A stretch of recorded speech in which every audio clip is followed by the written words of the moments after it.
meu filho, a gente tá no meio de uma pandemia, não pode sair na rua, não.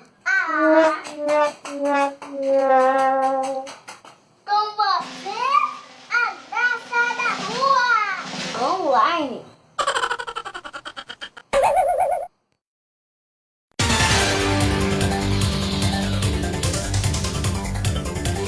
E atenção! Começa agora o plantão A Graça da Rua! Olá! A programação A Graça da Rua está de volta, 100% online e 100% gratuita.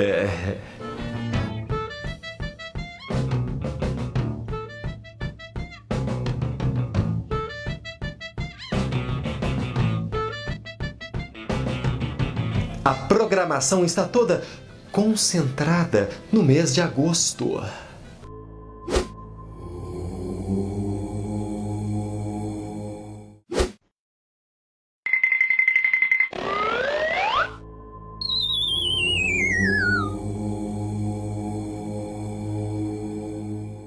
De quarta a sábado, teremos diversas atividades para sua maior emoção.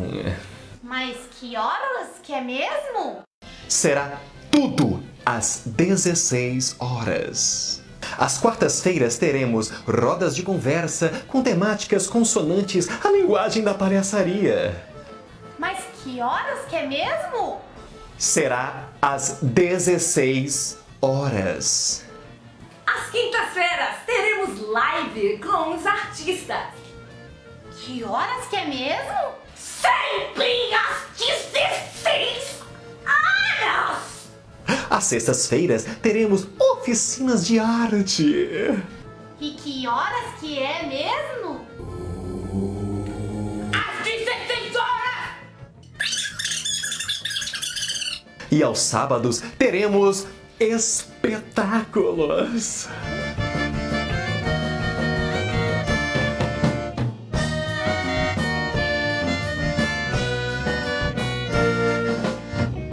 A Graça da Rua Online, de Mogi das Cruzes para o mundo! Ai, que delícia! Regi tá tentando entrar. Da Graça da Rua Online, Encontro de Palhaços de Mogi das Cruzes. Nós somos em 4, eu, Lúcia Diniz, Gabriela da Costa, Nahome Andere, Miguel Saf, e nós estamos aí nesse evento maravilhoso que já está em sua penúltima semana, com muito axé, riso e graça para todos vocês. Bem, para quem não sabe, para quem já sabe também, esse evento era para ser na rua, a Graça da Rua, é claro. Mas por conta da pandemia, estamos online. Começou dia 29 de julho e irá seguir até 30 de agosto. Então, até semana que vem. Vai de quarta a sábado e hoje, na quarta-feira, nós temos a roda de conversa. E hoje é provavelmente a nossa última roda de conversa. Eu falo provavelmente porque faz parte do nosso roteiro, mas como tudo nesse mundo cibernético pode acontecer, quem sabe, né? Hoje eu estou aqui com 3 pesquisadores maravilhosos. Na real, nós estaremos com 4. O Reginaldo Carvalho ele está chegando, faz parte também desse trânsito, travou lá a internet dele, tá tudo certo, faz parte desse mundo digital. E nós estamos aqui hoje com Walter de Souza, de Mogi das Cruzes, e ele vai falar sobre as suas pesquisas acadêmicas. Uma delas, né? Piolim, o corpo e a alma do circo, que também virou um documentário. E teve também um prêmio no Carequinha Funarte e está disponível no YouTube. Então, corre aí, galera. Mas, primeiro, deixa eu identificar a vocês que hoje nós estamos na roda de conversa pesquisando a palhaçada. E aí é por isso que nós trouxemos esses pesquisadores aí. E aí nós temos também Benedito Oliveira, da cidade de Saúde, Bahia. Ele irá abordar a situação atual dos pequenos circos itinerantes no semiárido baiano. Confere, Benedito. E Hamilton Peixoto, que eu descobri ontem, um mogiano, professor universitário também, do curso de administração, contabilidade, e aí vai. Ele escreveu também um livro sobre a sua família. O seu avô é Carijá, é isso, Hamilton? O melhor palhaço... Carijó, né? É Carijó, o melhor palhaço do mundo. E Reginaldo Carvalho, que está chegando aí, ele irá falar sobre a pesquisa dele em circo e teatro no sertão do Brasil, de Zé da Almerinda ao livro Dionísio, pelos trilhos do trem. Antes da gente começar a nossa roda, não vou ficar aqui falando muito, porque quem tem que falar muito aqui hoje são os pesquisadores. Mas eu quero fazer uma ressalva. Semana passada, na roda da Palhaçaria Feminina, eu falei sobre um episódio quando eu iniciei nesse mundo da palhaçaria. Aí eu disse que foi Benedito Oliveira, que está aqui hoje com a gente, ele que me iniciou nesse mundo da palhaçaria. Mas, na real, foi a minha amiga Chumbela que puxou a orelha, a palhaça Chumbela, Bruna Mota Pomponé. Comecei com ela na palhaçaria e ela me levou até Benedito, e é isso, viu? Meu amor, Chumbela, eu te amo, muita gratidão. E quero também dedicar essa live a Maria Batom, é uma figura muito especial lá da cidade de Senhor do Bom. E a minha palhaça agora é em homenagem a ela. E como a gente está falando sobre pesquisa, ela também faz parte agora da minha pesquisa. E é isso aí. Agora vamos conversar, vamos deixar de ter a conversa, Thaisa, Lúcia Diniz, Tatá, e vamos ouvir os pesquisadores. Senhoras e senhores, então com vocês agora... Reginaldo Carvalho, que acabou de entrar. Salva de palmas para Reginaldo. Menino, muito trânsito, gente do céu. Que delícia. Gratidão, Reginaldo. Gratidão a Milton, Benedito e Walter, por todos vocês terem topado esse desafio de estar aqui hoje na Graça da Rua, online. Regi, você quer respirar ou você já quer começar? Falando aí, eu quero saber, Reginaldo Carvalho, qual é a graça da sua pesquisa, meu filho? Fala aí para todos nós. Então, hoje, vocês me ouvem bem? Sim. Eu fiquei com muita vontade de começar com o meu palhaço, que não aparece há mais de 2 décadas. Pois chegue com ele. Aí eu fiquei com vontade, mas aí, bom, acabou não vindo. E aí, eu acho que foi ele que fez isso, né? Porque era para entrar 10 minutos antes. Eu entendi que era para entrar 10 minutos depois. E ao entrar 10 minutos depois, a internet travou. Mas cá estou eu. Então, devo começar, Tatá, a falar da pesquisa? Sim. Pronto, então vou olhar aqui o cronômetro. Tá. Eu tenho 10 minutos ou menos? Eu nem falei isso para o nosso público maravilhoso. Eu falei só para os pesquisadores. Então, deixa eu tornar isso público. E eu expondo a produção. É o seguinte, galera. Nós vamos deixar aqui 10 minutos para cada pesquisador. E aí, depois vai ter interação entre vocês, se acontecer. É lógico, porque aqui nós somos democráticos. E depois vamos abrir para o chat, ou é chat, sei lá como é que fala. Se vocês quiserem fazer perguntas para os pesquisadores. Daí nós vamos lançar 1 ou 2 perguntas no máximo para o pesquisador, tá bom? E é isso. Então, senhoras e senhores, com vocês na Graça da Rua Online, roda de conversa, pesquisando a palhaçada, Reginaldo Carvalho, diretamente de Senhor do Bonfim, Bahia! Cronômetro ligado. Bom, primeiro é uma honra estar aqui, né, com a Graça da Rua, com Lúcia Diniz, né, que é uma palhaça extraordinária, uma ótima jornalista, uma excelente comunicadora. E realmente a gente fica muito feliz com esse movimento. E Thaisa tem o poder de me fazer quebrar promessas. Eu tinha feito muitas lives. Eu disse que eu não queria fazer mais live. E Thaisa me convenceu, e é esse poder que ela tem de nos fazer quebrar as promessas, né? Essa é a graça da rua. Então, eu sou neto de um artista de teatro popular que teve uma ligação muito forte com o circo. Este artista foi José de Souza Carvalho, conhecido como Zé de Almerinda, porque era o nome da sua mãe. Ele nasce no ano de 1910, portanto, na virada da primeira para a segunda década do século passado. Era filho de uma lavadeira retirante do Ceará e um militar vindo de Olinda, Pernambuco, e ela vinha da região do Cariri. Ambos se encontraram na região centro-norte do estado da Bahia, que é uma região semiárida, né? O semiárido ele ocupa parte significativa do Nordeste brasileiro e uma parte do estado de Minas Gerais.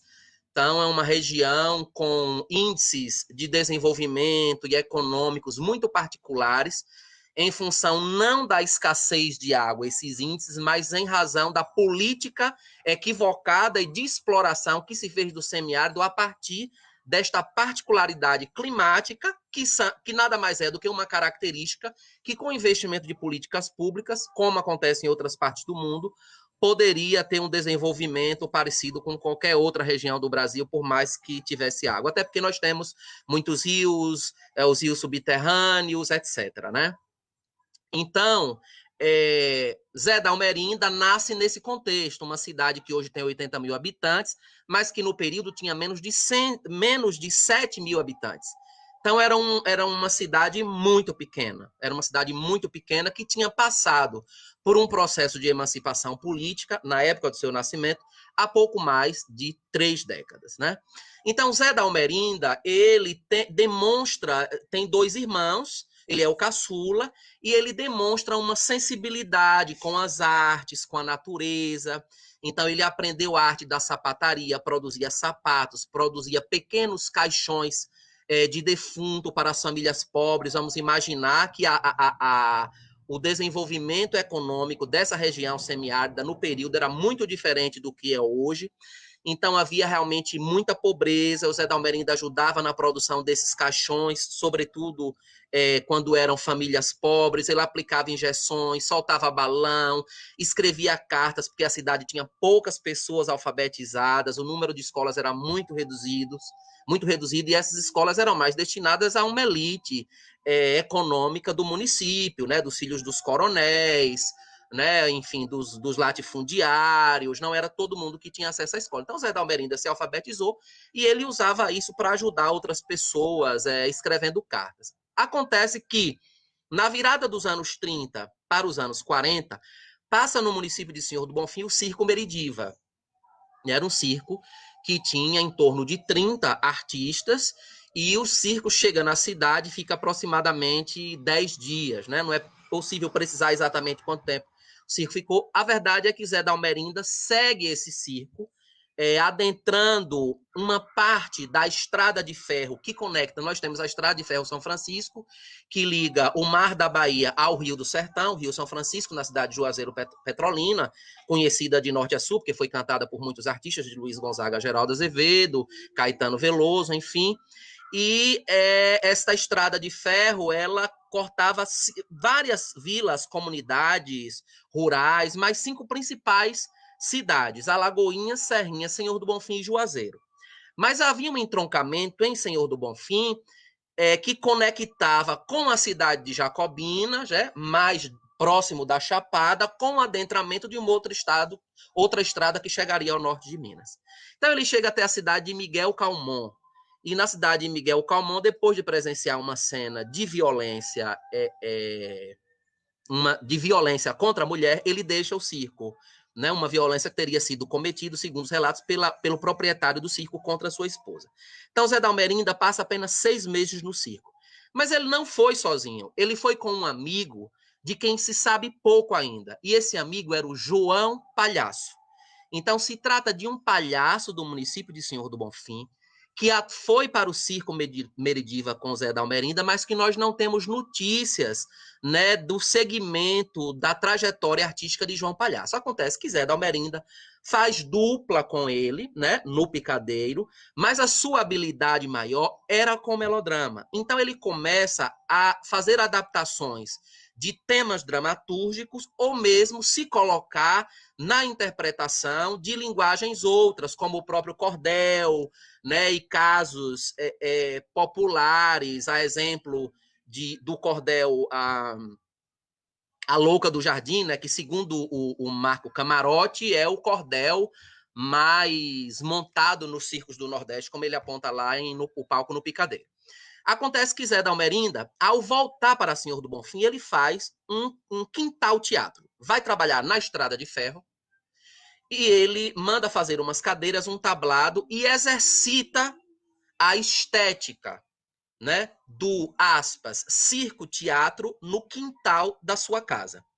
Mas aí ele não vai trabalhar necessariamente com a figura do palhaço, mas ele toma do palhaço, com seus atores, elementos cômicos que vão aparecer nos números musicais e esquetes que estão entre um ato e outro dos melodramas que ele montou, né? Então, Zé da Almerinda monta A Louca do Jardim, O Filho do Mar, Condenado Inocente, Suplício Materno e várias esquetes e números musicais. Começa a me chamar a atenção porque o teatro de Zé da Almerinda vai dialogar, tanto do ponto de vista da produção quanto da fruição, com um público que não era o público que estava nos cines-teatros oficiais da cidade.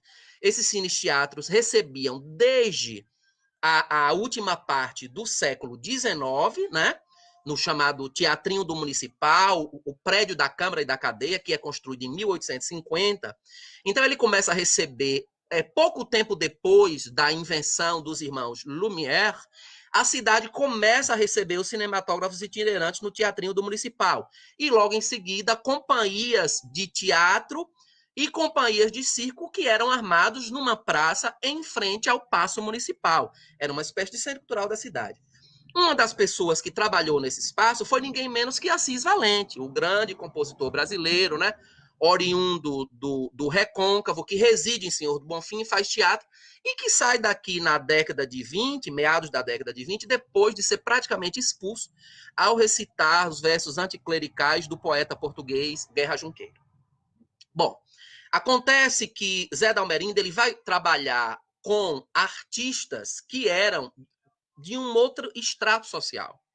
E os seus espetáculos serão apreciados por pessoas de um outro extrato social. De forma que, podemos dizer que a cidade tem no período, dois grandes blocos. Um bloco que era o bloco do centro, que recebia todas as informações de modernidade chegadas a cabo com a Estrada de Ferro, e um bairro que era um quilombo urbano, o Alto da Maravilha, que se desenvolve a partir do final da chamada da farsa que foi a abolição da escravatura, e parte desses homens e mulheres escravizados e escravizadas descem as serras onde estavam as fazendas, onde eram escravizados, e montam esse bairro, criam esse bairro que hoje é considerado um quilombo urbano. Zé da Almerinda morava no meio do caminho. A casa dele ficava no meio do caminho, entre este centro que recebia os principais elementos da modernidade e os elementos da cultura africana, com seus batuques, e uma das suas vizinhas era ninguém menos que uma mãe de santo, que tinha um terreiro, e esses espaços, eles se interpenetravam a partir dos públicos que frequentavam o terreiro e os dramas de Zé da Almerinda, a partir de uma cadeira que faltava no terreiro, pegava do quintal teatro, que faltava no quintal teatro e levava no terreiro. Bem, eu falo muito, já chegaram os 10 minutos, mas eu vou pedir só 2 para concluir. O que é que acontece? Zé da Almerinda, ele vai ter uma produção, né, no campo da dramaturgia e da direção, né? Ele era um ensaiador, e ele vai, o termo direção aí fica meio anacrônico, mas vamos lá, e ele vai estabelecer uma regularidade a sua rua vira uma espécie de boulevard do crime, né? E ele vai representar muitos desses melodramas. O curioso é que, a essa altura, o lugar de armar os circos já era o fundo da sua casa. Não foi à toa que ele alugou a casa nesse lugar, do seu quintal teatro. Então, ali ele passa a ter contato perene com artistas de circo, né? Então, por exemplo, minha mãe tem lembrança, a filha dele, e o outro filho, Crispim, também, do seu Roger Avanzi, né, do palhaço Garrafinha, de artistas do Nerino, de modo geral, do circo continental, do luso brasileiro. Então, eles tinham um contato muito forte com esses artistas, porque os circos eram armados no terreno que dessa vez já era no quintal da casa que ele alugou, ou seja, a entrada do seu quintal teatro, e ele, a essa altura, era funcionário da Estrada de Ferro, que tinha um contato perene. Como chegamos ao livro? Ao me debruçar sobre a bibliografia nacional e a dramaturgia de Zé Dalmerinda, eu vou fazer uma genealogia da dramaturgia do espetáculo circense teatral de Zé Dalmerinda, e eu chego, quase que, aspas, naturalmente, à melodramaturgia francesa. Então, me interessa entender as bases dessa dramaturgia e como é que ela impactou tão fortemente o sertão do Brasil. Então, faço uma caracterização da cena circense teatral do centro-norte do estado da Bahia, identificando vários circos, companhias itinerantes, mas também saltimbancos, né? E aí eu estou caracterizando como saltimbancos esses herdeiros da velha tradição, né, das artes circenses, e aí a gente fazendo uma separação epistemológica entre o que é circo e o que são as artes circenses, e poderíamos nos delongar sobre isso, tomando o caso de São Raimundo Nonato, né, no Piauí, os trabalhos da Niele Guidon, e também, provavelmente, experiências acrobáticas, talvez registradas, e aí já como uma suposição, nos dezenas de circos arqueológicos que nós temos na região, mas que, em razão da ausência de cursos de arqueologia, e o seu número reduzido também no Brasil, nós não temos ainda todos os estudos como se tem em São Raimundo Nonato, por exemplo. Mas talvez a gente tenha uma tradição circense também aqui nessa região, porque nós temos grutas e muito antigas. Resultado, eu chego, vou a Paris, trabalho 6 meses nos arquivos da Bibliothèque Nationale de France e da Bibliothèque da Société d'Histoire du Théâtre, para fazer um levantamento de toda a programação teatral do Cirque Olympique no momento que ele está sendo configurado. Quando o Astley chega a Paris, faz as suas parcerias com o Francone, e depois fica naquele vai e vem por conta das querelas e guerras entre os dois países, os códigos de guerra, mas finalmente ali em 1807 a 36, que é quando morre o Francone, eu olho para o Cirque Olympique, todos os seus parceiros, suas produções, vou identificando vários espetáculos daquela dramaturgia que chegam ao sertão da Bahia, né? E aí um deles que não está no Olympique, mas está no Teatro dos Jogos Olímpicos, onde os circenses do Olympique fizeram, em alguns momentos, produções em parceria, como era comum em Paris, mesmo em teatros que tinham aparentemente características muito específicas do seu fazer teatral e circense, por conta da própria legislação francesa. Então, eu vou tomar uma peça que é Os Dois Sargentos, Les Deux Sergents, de Daubigny, que é escrita em 1823, que estreia no Théâtre de la Porte de Saint-Martin, e que chega em Bonfim em 1917, quase 100 anos depois. Mas a sua primeira montagem brasileira, identificada até hoje, foi no Teatro São Carlos, em Campinas, em 1850. Mas nós temos várias montagens identificadas também no interior de Minas. Resultado, o livro Dionísio pelos Trilhos do Trem, que eu não tenho mais, Thaisa tem aí, por favor, mostra. Circo e Teatro no Sertão do Brasil, trata de falar um pouco desse trânsito, discutir essas dramaturgias e pensar um pouco essa teatralidade brasileira, né, desse Brasil profundo, desse Brasil sertanejo, que dialogava, né, com uma lona transatlântica, digamos assim. Por hora, fico por aqui. Peço desculpa, me excedi 4 minutos e 47 segundos. Obrigado. Relaxa, Régia, a gente estava aqui... Pode passar, Elisa. Nós vamos passar aqui, ó. Vamos passar, não. Vamos mostrar aqui a capa do seu livro, ó. Que lindo, maravilhoso. Gente, deixa eu respirar aqui. Eu quero pedir desculpas a todos vocês, porque eu entrei, falei e já chamei Regi. Aí a produção estava até aqui, que nós somos chique, estava aqui no meu ouvido, tudo mentira. Falando, gente, pede para cada um se apresentar. Então, por favor, Walter, Benedito e Hamilton, antes de começar, se apresentem, falem quem são vocês, qual é a graça de vocês. Pode ser por você, Walter. Aí vai Benedito e Hamilton.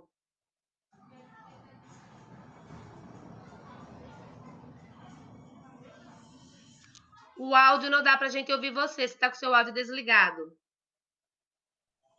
Isso, Aí, agora sim. Está me ouvindo? Sim, perfeito. Então, como você já falou, as informações principais, eu, Walter de Souza, nasci em Mogi das Cruzes, acabei fazendo duas pesquisas muito intensas aí sobre o circo-teatro, uma de doutorado e outra de pós-doutorado, né? Eu vinha de duas pesquisas sobre cultura popular, fiz uma pesquisa sobre música caipira, que acabou me levando para o circo, porque a maior parte das duplas se apresentavam em circos. Depois eu fiz uma pesquisa grande sobre melodrama também, mas de que forma esse melodrama era apropriado pelo jornalismo. E aí, quando eu fui fazer o doutorado, eu estava um pouco à caça de um objeto que me encantasse, e eu fui acabar a ECA, Escola de Comunicações e Artes, onde eu fiz. Tinha acabado de receber o arquivo Miroel Silveira. O arquivo Miroel Silveira é um arquivo de processos de censura, né? O professor Miroel Silveira, ele fez uma pesquisa lá na década de 80 sobre a influência do teatro italiano no teatro brasileiro, né? E ele foi pesquisar justamente os processos de censura do Departamento de Diversões Públicas do Estado de São Paulo. Esses arquivos, eles tinham lá o texto da peça e os pareceres dos censores. Então, aquilo era ouro puro que precisava trabalhar, minerar, achar, contextualizar aquilo tudo. Eram arquivos, eu digo eram porque eles foram digitalizados e devolvidos ao Arquivo do Estado de São Paulo, né? E desses 6.000, eu fui perceber que 1.100 eram de circo-teatro. Eu pensei, puxa vida, nós temos aí o teatro de revista, o teatro musicado, o teatro de vanguarda, o teatro ativista. Tudo isso é considerado na história do teatro brasileiro. E por que o circo-teatro não? Então, eu queria entender, já que um sexto do arquivo Miroel Silveira eram de peças de circo-teatro, por que isso não era considerado na história do teatro brasileiro? Então, assumi essa missão de inserir o circo-teatro nesse contexto histórico do teatro brasileiro. E aí eu fui tentar entender o que era o circo-teatro. Eu que vim de fora, a minha formação é em comunicação, essa minha pesquisa foi em ciências da comunicação. Eu não sou historiador, não sou de artes cênicas, não sou circense, quer dizer, eu caí literalmente de paraquedas no picadeiro. E o picadeiro é o lugar mais perigoso do mundo. Quem já passou por ele sabe o quanto isso é verdade, né? E aí eu fui perceber que é perigoso mesmo, né? Eu achava que eu tinha um rico manancial ali de 1.100 peças de circo-teatro, porque eu ia entender tudo sobre circo-teatro, e no fim eu não entendi nada, porque aquilo eram meramente formalidades que os circenses cumpriam para poder ter as suas peças liberadas para serem encenadas no seu circo, né? Aquilo era primeiro porque a maior parte desse repertório, que é um repertório como que veio da Europa, veio do melodrama francês, passou por Portugal, né? Teve ainda aí uma influência grande aí da visão portuguesa do melodrama, que é mais religiosa, mais católica, e aí chega aqui de forma oral, né? Isso era decorado, era passado de geração para geração, ele não era escrito, né? Então já recebe uma série de modificações a partir desse processo de oralidade do circo-teatro. E quando chega a censura, ela obriga o autor a escrever aquilo que ele sabia de cor, desde que o mundo nasceu, né? Aquilo era em reunião de família, eles começavam a fazer desafios, quem lembrava o trecho da peça tal, né? Eram coisas bem do dia a dia familiar, né? Do circo. E eles são obrigados a escrever isso e obrigados a ter um certo rigor na escrita. Então, aí eles entram num campo que não é o campo circense, que é o da escrita dramatúrgica. E com isso eles vão aprendendo a escrever teatro, que é o mais interessante, porque a partir do momento que eles têm que passar aquilo que era oral para o escrito, eles começam a dominar a estrutura de cena, a estrutura de dramática, né, da narrativa. E para ajudar mais ainda nesse processo, existia uma coleção muito importante aqui em São Paulo de pequenos livretos que eram publicados, chamado Biblioteca Dramática. Biblioteca Dramática. Isso era publicado pela Livraria Teixeira, aqui em São Paulo. Custava baratinho e as peças eram separadas pelo número de personagens. Então, peças com 2 atores e 3 atrizes. Então, você adaptava o repertório da sua companhia conforme o elenco que você dispunha, né? Então, você, a partir desses livrinhos. Isso era muito importante, porque aí, a partir deles, é que começaram a surgir. Exatamente, olha só aí uma... Ah, que bacana, os 2 sargentos, exatamente, que bacana. Eu tenho isso lá na arquivo. Eu tenho isso digitalizado. Interação. Biblioteca Dramática. Essa ainda é Líbero Badaró, exatamente. Era um grande ponto de encontro, a Livraria Teixeira, dos circenses lá da década de 20, 30, 40, né? Um período áureo aí do circo brasileiro. Bom, a partir dessa pesquisa, eu acabei chegando ao grande autor de peças de teatro nesse repertório do Manuel Silveira, que era o Piolim. Quer dizer, na minha primeira visão de leigo, ele era um grande autor porque tinha 90 peças assinadas com o nome dele, né? E aí eu fui descobrir que, na verdade, não eram peças autorais, eram recortes que ele fazia de peças, de outras peças, e como ele era o Piolim, o palhaço, que era a figura central das comédias, ele assinava porque isso atraía mais público, uma comédia de Piolim, né? Então isso atraía mais público. Mas para eu descobrir isso, eu tive que dar várias voltas no picadeiro até eu descobrir como é que funcionava essa lógica desses recortes, dessas adaptações, de como que como que era a direção desses espetáculos, né?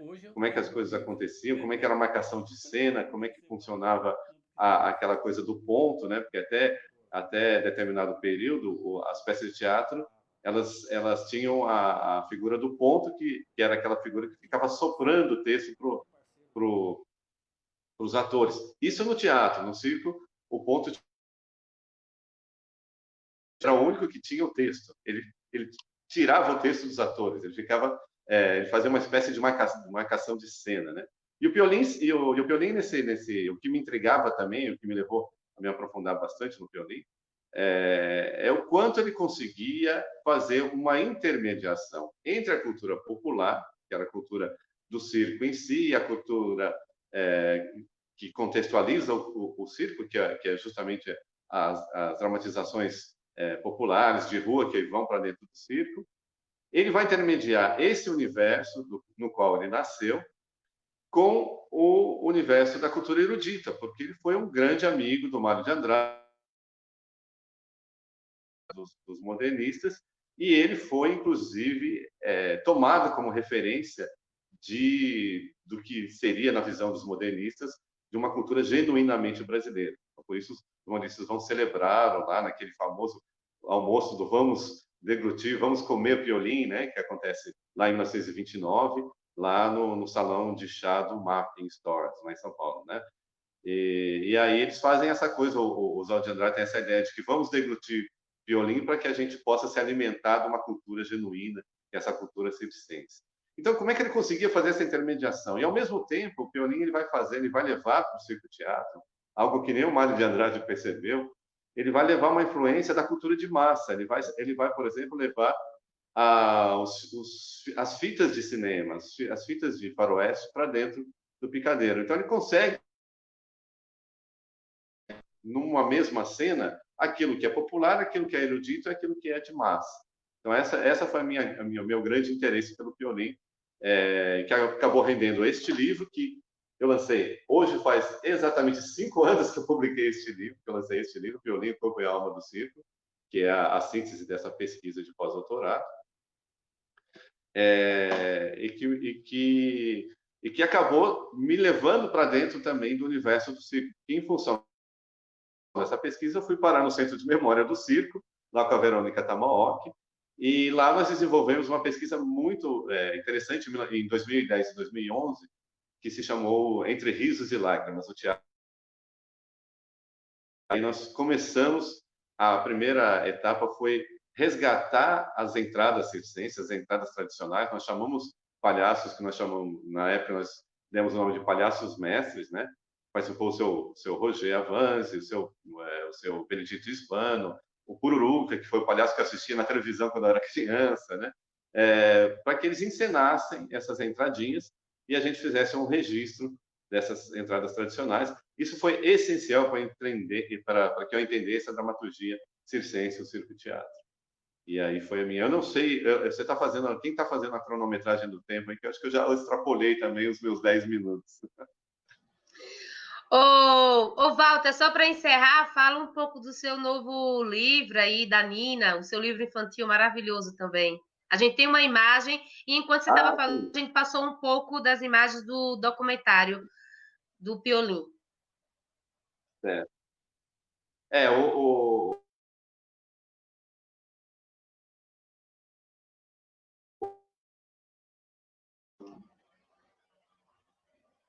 Dá para você...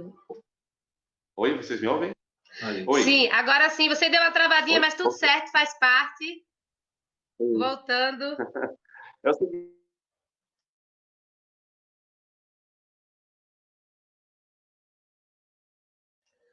O Walter está travando. Se alguém não cair, alguém não travar, aí não vale. Vamos esperar ele voltar um pouquinho. Enquanto isso, Boné, você quer se apresentar aí? Falar só quem você é, de onde você vem. Baiano maravilhoso, meu amigo palhaço.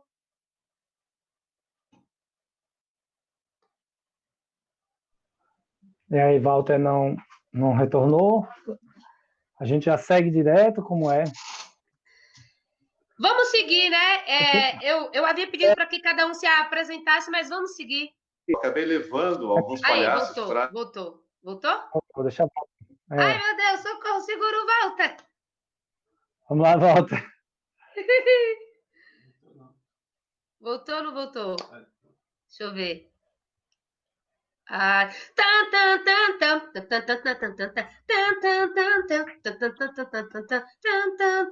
Ô, Boné, então segue porque até... Aí, chega, meu filho! Voltei. Ai, que graça! Senhores, com vocês, Walter de Souza. Para quem está chegando agora, Walter de Souza está aqui falando, finalizando a sua fala, e agora ele vai falar sobre o novo livro dele, Nina, o livro infantil. Fala aí sobre esse livro maravilhoso. Então, o Nina Não Tem Medo de Palhaço. Eu comecei a participar de um coletivo. Eu comecei a participar de um coletivo e aí o primeiro tema que a gente discutiu eram livros sobre medo, que falassem de medo. E uma coisa que sempre me incomodou foi essa coisa do medo de palhaço, que para mim tem meio que uma mão malévola do lado de fora do establishment para poder controlar aí o palhaço, que é um ser completamente incontrolável. É uma tentativa de tentar controlar o incontrolável. E aí o que aconteceu? Eu também comecei a levar palhaços para a sala de aula, para as minhas aulas lá na ECA, e eu acabei levando a Gabi Winter, que é uma palhaça jurupeba, e ela participa dos Palhaços Sem Fronteiras. Eu levei ela justamente para contar essa experiência do Palhaço Sem Fronteiras. Ela contou histórias muito interessantes, tudo, a história do medo de palhaço, com a história dela nos campos de refugiados na África, e aí acabou gerando esse livro Nina Tem Medo de Palhaço. Foi uma coisa tão interessante que ao mesmo tempo que eu conversei com ela, tive a ideia, numa noite eu escrevi o livro, no dia seguinte eu falei com uma aluna que era ilustradora, ela me levou para a editora, ou seja, em 48 horas o livro estava contratado por uma editora. Então foi assim, algo que foi dando tudo muito certo e acabou sendo lançado o ano passado, está fazendo um ano. A Nina tem medo de palhaço, depois ela perde o processo dessa perda do medo que é contado no livro. É bem interessante trabalhar com essa nova linguagem, né? Principalmente contando aí com o apoio de tanta gente bacana. Quer dizer, eu não considero que seja um livro autoral, porque teve muita gente participando aí. A Gabi, como emprestando a personagem dela, que virou a personagem do livro, né? E a Mariana Fujisawa, que ilustrou o livro, que foi minha aluna também lá na ECA, e que acabou sendo aí um encontro fortuito em cima desse projeto. Foi bem bacana. Bom, obrigado. Massa, Walter. Obrigada a você, muita gratidão. Eu quero apresentar depois esse livro para minha filhota, a palhacinha Fuinha. Ela adora ler, é uma poeta maravilhosa e ela vai adorar ler esse livro com certeza. Agora, senhoras e senhores, com vocês, Benedito Oliveiras, o meu Benas, o meu Boné, na Graça da Rua Online. Fala, Boné, qual é a graça da sua pesquisa? Fala quem tu é para nós. Eu não sei se tem muita graça, não, viu? A sua pesquisa de graça. Boa tarde, uma tarde maravilhosa aqui, né? Agradecer primeiro a essa proposta bacana aí da Graça da Rua. Obrigado, Tata, pelo convite e a equipe que organiza, né, que pensa essa proposta aí do projeto A Graça da Rua. E também agradecer por estar aqui nesse momento compartilhando com esses pesquisadores, com essas figuras comprometidas, né, com o campo das artes do espetáculo, das artes cênicas, do circo, do teatro. Dizer que é sempre uma grande graça e uma grande alegria estar presente, né? E também agradecer a todas as pessoas que estão nos assistindo nesse momento, compartilhando conosco esse momento de debate, que vai fortalecer cada vez mais o nosso lugar enquanto artistas, pensando essa sociedade de forma mais igualitária. Então, esse momento de compartilhar, de conversar, de trocar, sempre vai contribuir para que a sociedade se torne melhor a partir do momento que a gente fala do que a gente produz, do que a gente constrói aqui. Então, eu sou o Benedito Oliveira Benas, venho pesquisando nessa área de circo e hoje eu estou como professor no curso de teatro na UNEB, aqui em Senhor do Bonfim. É um curso jovem, está começando agora, terceira turma, e esse curso nós temos disciplinas de circo, temos 3 disciplinas de circo. E aqui nós também temos um grupo de pesquisa, que é o Grupano, do qual o nosso companheiro Reginaldo Carvalho, que está aqui, é o líder do grupo, e esse grupo tem uma linha que é relacionada ao circo, que é a cultura popular. E nesse grupo, nessa linha de pesquisa também, a gente tem um laboratório de circo. Então, atrelado a esse laboratório de circo e a essas disciplinas de circo do curso de teatro, nós organizamos um projeto de extensão, que é o Circo no Picadeiro. Esse projeto de extensão tem como monitora a Ingrid Miranda, tem Jennifer, Levi e Walter como monitores voluntários. E a ideia desse projeto de extensão foi a gente fazer um levantamento dos circenses itinerantes no semiárido baiano, no semiárido brasileiro, mais especificamente no semiárido baiano, para saber como esses circenses itinerantes estão no período da pandemia. Foi aberto um projeto, um edital, que é o edital 030 da ProEx, e a gente conseguiu escrever e o projeto foi contemplado, né? E aí a gente pôde iniciar esse trabalho com uma bolsa para estudante e dar início a essa pesquisa nessa perspectiva, né? Aí nós organizamos um questionário para tentar entrar em contato com os circenses e identificar como esses circenses estavam, né, durante essa pandemia, ou como eles estão durante essa pandemia. Então foi uma coisa muito bacana, o trabalho deu bom resultado, tivemos bons resultados, conseguimos alcançar mais de 31 circos no Brasil e vários aqui no semiárido, né, aqui na Bahia, conseguimos identificar, principalmente aqui no semiárido baiano, para saber como esses circenses estavam. Os resultados disso está sendo feito um relatório que está sendo elaborado agora, mas nós também já publicamos um artigo numa revista, né, já tratando dessas questões, conseguimos já publicar esse artigo, que já é uma contribuição para se pensar e refletir sobre esse quadro. Então, quando eu digo que é uma pesquisa que não tem muita graça, porque é o quadro do que nós estamos vivendo no país nesse momento, em que estamos completamente jogados às traças quando se fala de cultura, já que nós não temos Ministério da Cultura, já que essa Secretaria de Cultura pouco existe, e quando se fala dela é sempre com questões bem polêmicas. Nós temos aí um governo que não está nem um pouco preocupado com a cultura, né? Quer dizer, talvez esteja preocupado, sim, em arrumar um jeito de nos calar, de silenciar as formas de discutir cultura, né? E aí é muito triste você analisar o circo, né, uma das artes mais belas e que contribui para tantas outras artes se desenvolver. Aí Valdo falou dessa pesquisa aí da música caipira, né? E esse desenvolvimento no circo, e a gente sabe como, aí ele traz a questão do cinema, traz várias outras coisas que estavam ali presentes no circo, né? A Regina, na sua pesquisa faz essa discussão, aí vem a gente discutir a coisa do teatro, pensar a música, pensar o cinema, e como o circo é um grande centro cultural itinerante que chega nos lugares mais longínquos, né? Vai numa comunidade rural, a uma periferia, vai nas pequenas cidades, sempre o circo está ali, garantindo acesso, né, para que as pessoas tenham acesso às artes cênicas, ou às artes em geral, a dança, a música, né? É o circo que está fazendo esse grande trabalho. E aí a gente se depara numa situação como essa, como estão os circenses itinerantes, né, durante esse período de pandemia. Da coisa não é da agora, né? Essa questão sempre esteve aí presente, mas agora, durante a pandemia, está bem pior, porque eles não estão tendo a possibilidade de trabalhar, de fazer qualquer tipo de atividade. Então a coisa fica muito mais difícil. Mas o circo já vem enfrentando essa problemática há muito, muito tempo. Falta de terreno, ou falta de apoio nos municípios, né? São as questões que eles apresentam aí no questionário, né? Quais são os maiores problemas que eles apresentam em relação a isso. Então, são várias e várias questões que os circenses vêm apresentando, e entre elas está essa grande problemática de um diálogo direto com o poder público municipal, por exemplo, né? É muito difícil os municípios entenderem as questões específicas do circo, e aí uma grande problemática entre a Secretaria de Cultura, quando existe Secretaria de Cultura, ou Diretoria de Cultura, ou o executivo desses municípios, é sempre uma grande dificuldade.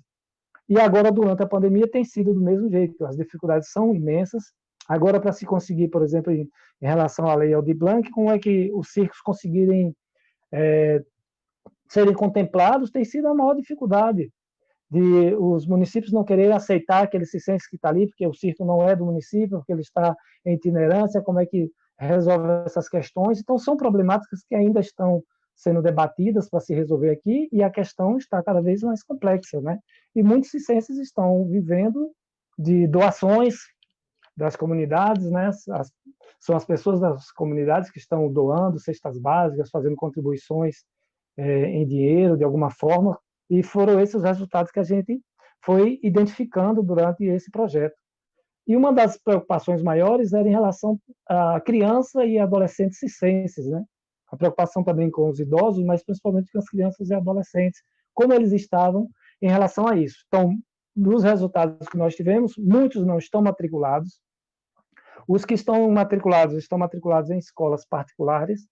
A maioria não estão matriculados em escola pública, né? Crianças e adolescentes não estão matriculados. Então, por exemplo, aqui no estado da Bahia, tem um auxílio alimentação que é da merenda escolar, né?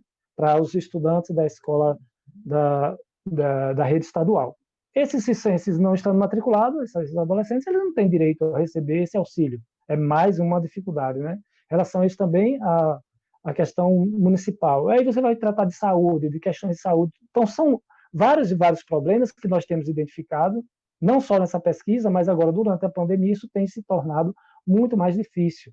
Então, idosos, como tem um circo que está de uma grande família, com mais de 22 irmãos circenses, e hoje os dois encontram-se numa dificuldade muito grande. Os dois palhaços estão aqui com o ônibus estacionado em um posto de gasolina abandonado, que nesse posto está fechado, e eles estão lá com o ônibus parado, dois irmãos que já são idosos, têm mais de 60 anos, estão ali passando por grandes dificuldades em relação a isso, porque tem toda esse distanciamento do Estado em pensar o circo de qualquer forma, né?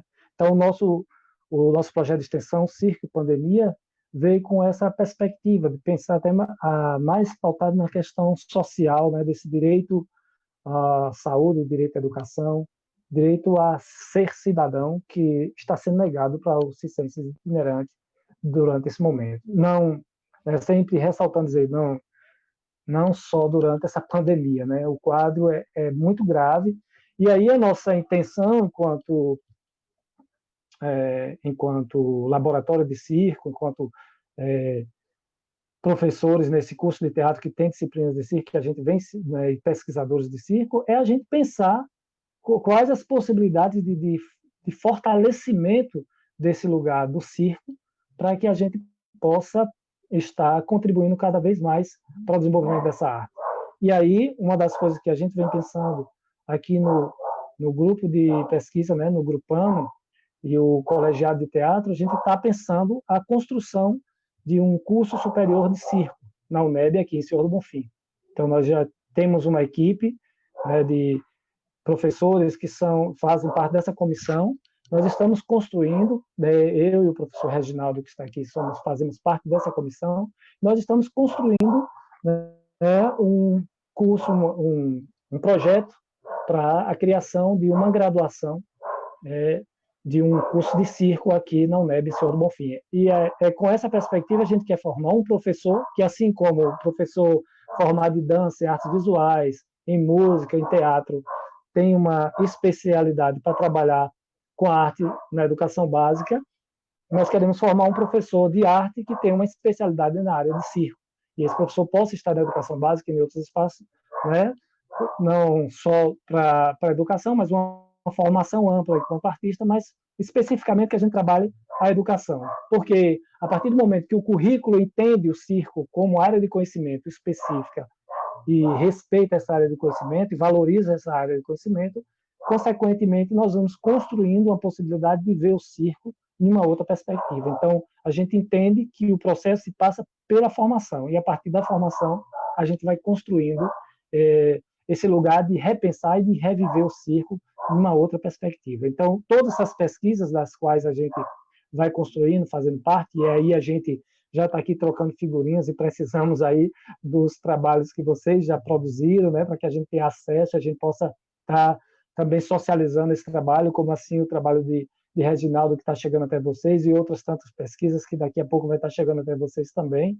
A gente vai socializando e fazendo essa troca e contribuindo com outros pesquisadores que estão aí, e a gente construindo essa possibilidade de repensar o circo na cultura brasileira, né? Então, esses projetos que são pontuais, né, tratando da questão do circo, seja a gente pesquisando sobre a história de um artista do teatro, como Zé Dalmerinda, que teve uma experiência com circo, que vivenciou o circo e traz isso para a sua vida e provoca as pesquisas surgirem a partir daí, e aí seu neto pesquisa e vai aí em frente buscando isso e traz isso para a gente. Como a gente pesquisar a história de um palhaço como Carobinha, que foi uma pesquisa que eu fiz na especialização, que é um circense daqui do semiárido, né, pesquisando sobre esse circense, ou a pesquisa da professora Karina, que vai discutir aí sobre a sua tia-avó, que trabalhava com melodrama e era uma radioatriz e pesquisa. Então, são pesquisas que vão sendo construídas e amarradas em torno disso, né, pontuais aqui e ali, mas isso tudo a gente vai construindo essa história do circo, vai pensando o circo, pensando as artes do circo, né, nesse contexto, e fortalecendo as artes da cena e fazendo uma provocação para que a sociedade se encontre cada vez melhor. Então, essa graça que a gente quer levar para a rua, ela precisa estar bem embasada, e para esse embasamento é preciso que a gente se aprofunde, estude, discuta e construa juntos e possa fazer essas trocas, esse bate-papo, essa conversa, como a gente está fazendo aqui, mais vezes para a gente se fortalecer Total, cada vez mais na sociedade. E então essa a primeira provocação. Eita, nós do céu. Então eu comecei mandando o lance da graça. Vamos chegar, vamos fazer com que tudo isso tenha graça, né, Bané? Porque até agora não está tendo graça nenhuma mesmo, de fato. Mas a graça, ela tem muita energia boa e muita positividade. Vamos sempre emanar muita positividade para que todas essas questões políticas e sociais se resolvam, principalmente no universo circense e teatral e das artes em geral. Agora, senhoras e senhores, com vocês, Hamilton Peixoto. Estava aqui falando como é o sobrenome do Hamilton. E logo em seguida, a Walter já tem também uma pergunta aí, a galera querendo saber mais sobre o documentário do Piolim. Eu também descobri recentemente o documentário do Piolim. Mas agora, senhoras e senhores, com vocês, a palavra Hamilton Peixoto. Ai, já estou até com medo de perguntar qual é a graça da sua pesquisa, meu filho? Tem graça? Olá, tá. Bom, depois dos PhD, Reginaldo, Benedito e o Walter, eu me sinto um calouro, mas estou me esforçando. Por enquanto, eu só fiz um livro aqui, ó. O meu livro é Carijó, melhor palhaço de todo o mundo, mas eu estou me esforçando sim. Como? Estou lendo bons livros. Ó um que eu comecei aqui. Esse, o da Alda, certo? Né? E os livros também da Dona Marlene Querubim, do Circo Espacial. Eu tenho um pouquinho de livro aqui, boas literaturas, né? Hamilton, está Walter. faltando nessa sua coleção essa aqui também, ó, de Reginaldo Carvalho. Dionísio pelos trilhos do trem com Circo e Teatro no Sertão do Brasil. Falta esse aqui. Eu te empresto depois, né? Se você quiser. Sim, e o Walter, esqueceu de falar desse daqui, hein? Ó. É do professor Walter também, esse. Certo, Walter? Né? Bom,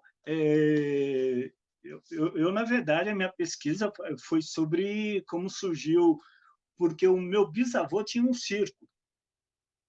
Ele foi embora com o circo. Ele namorava a minha bisavó e foi embora com o circo. Depois, quando ele voltou, ele comprou o circo. Isso foi no Vale do Paraíba, aqui, né? Daí ele comprou o circo, voltou para buscar minha bisavó, que ele namorava. Ela já estava até noiva, mas daí ela desmanchou o noivado e fugiu com o meu bisavô. Ainda bem, né? Assim começou a família. E eu sempre ouvia as histórias do circo da família assim. O circo acabou quando o meu pai tinha 1 ano. O circo antigamente era muita peça, teatro, essas coisas, né? Meu pai tinha 1 aninho, na primeira participação dele no circo, esqueceram meu pai no picadeiro. Daí minha avó pegou meu pai assim, não deixou mais participar das peças lá, né? E o circo foi vendido para o anão do circo, né? Histórias do circo, né? Mas o meu bisavô queria que meu avô fosse tudo no circo. Mágico, labarista, tal, tudo famoso. Menos palhaço, que ele achava que era injustiçado, tal, não sei o quê. Mas o meu avô, justamente, ele se destacou como palhaço, o palhaço Carijó. O meu avô, fora do palco, ele era meio carrancudo, bravinho, peitinho para frente, topetudo, daí ficou o palhaço Carijó. Carijó, aqueles galinhos pequenos de briga, né, tal. Daí virou o palhaço Carijó, e ele era muito engraçado sem querer ser engraçado, né? Meu avô falava as coisas, todo mundo dava risada, ele não entendia do que estavam rindo, né? Mas é aquela pessoa que você olha para a cara e já dava risada. Eu, quando cresci, sempre escutando as histórias dele, quis escrever sobre o circo, mas não arrumei material suficiente para falar sobre o circo, né? Porque o circo foi na década de 20 e acabou em 44. O circo acabou. Daí eu escrevi o livro sobre histórias que o meu avô contava, né? Que eram muitas engraçadas. Eu lembro quando eu assisti o filme, a gente sempre vai protelando para escrever, né? Mas quando eu assisti o filme O Palhaço, né? O Selton Mello, o Paulo José, eu me identifiquei muito, assim. com o estilo do circo e tal. Daí eu falei assim, chegou a hora. E eu escrevi, e eu poderia falar muito sobre o livro, mas eu gostaria de falar aqui sobre as consequências que que o livro, que essa obra trouxe, né? Quando uma professora levou para uma sala de aula, quando eu dei palestra para umas crianças, eu entreguei o livro, um amigo quis me ajudar, o Paulinho, que trabalha com produções, e, não, vou divulgar seu livro. Daí saiu em tudo quanto é jornal, dei entrevista na Globo sobre o livro, participei da Bienal do livro em Guarulhos, e foi o segundo livro mais vendido de escritores independentes, né? E a capa do livro, ela chamou muito a atenção de um menino que tem o aspecto autista, mas o menino, né, lê e tal, e me entrevistou lá no Salão do Livro e gostou da história, e o menino acabou escrevendo um livro, né, inspirado, assim, foi um ponto de partida para ele começar, e pediu para eu fazer o prefácio desse livro também. Não é sobre o circo, é sobre histórias dele, né? Mas é a consequência de um livro. Tanta coisa legal aconteceu, participei e cada vez mais, né? Mas essa pesquisa da família é uma coisa assim muito legal. Você vai conhecendo não só a história da família, mas a do circo, né? Como ele era na época, como ele é visto hoje, e eu fico muito contente em ver que ainda tem espaço, tanto o circo como o palhaço. Eu tenho um filho de 6 anos, e uma vez ele chegou para mim, o Walter, quando falou do medo aí, né, quando o meu filho veio com uma história lá, o palhaço assassino, uma figura que trouxeram no cinema, poxa, deixa a gente que estuda o circo, os palhaços, deixa a gente tão triste com isso, né? E para a gente trabalhar. E eu tentei pôr no livro, sim, toda essa alegria. Eu cito alguns palhaços, né? O Arrelias, Piolinho, o Carequinha, tinha o Torresmo e o Pururuca, né? Isso deixa a gente bem incentivado a escrever e falar e trazer essa memória do circo, né? E eu coloco fotos, ingresso do circo, jornal da época, 1941, a Folha fez uma reportagem sobre o circo. Isso é muito gratificante. E esse mundo também do circo, né? Daí que eu conheci pessoas que escrevem sobre o circo, sobre palhaços, e eu sou formado em administração e comunicação social, com habilitação em relações públicas, fiz processos gerenciais, logística, fiz pós em administração em RH e MBA em gestão empresarial. Poxa, e cadê a graça disso? Né? Tudo na área de exatas, faltou uma coisa assim, né? E também, uma das coisas que vai despertando assim, eu fiz um curso de palhaço, de hospital. Daí conheci um monte de palhaços, as palhaçadas tem diferença na atuação, né? na pintura, em comportamento, mas palhaço é palhaço, né? Quando você entra num quarto de um enfermo, você não precisa nem falar nada, você entra, você já vê a transformação, o brilho assim no olho do paciente e dos acompanhantes, e os médicos, enfermeiros, funcionários entram no clima. Isso é gostoso. Eu conheci algumas companhias de palhaços de hospitais, fiz vários amigos, e eu quero continuar nesse mundo aí. Tenho ideia já para fazer um outro livro, né? E para isso eu estou conhecendo essas pessoas aí, como o Walter, como o Benedito, o Reginaldo, a Dona Marlene, a Alda. E o que eu tenho para falar sobre o circo, aí a minha convivência aí nesse mundo de circo é isso, tá?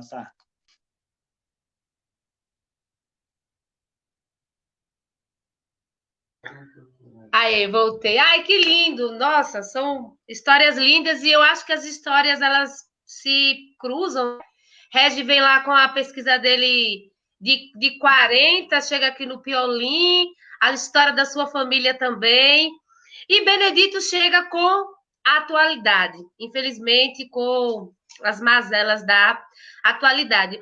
Ô, gente, agora tá aberto para vocês interagirem assim, se vocês estiverem disponíveis, se vocês quiserem saber, saber um da pesquisa do outro, saber mais um da pesquisa do outro, fazer algumas perguntas.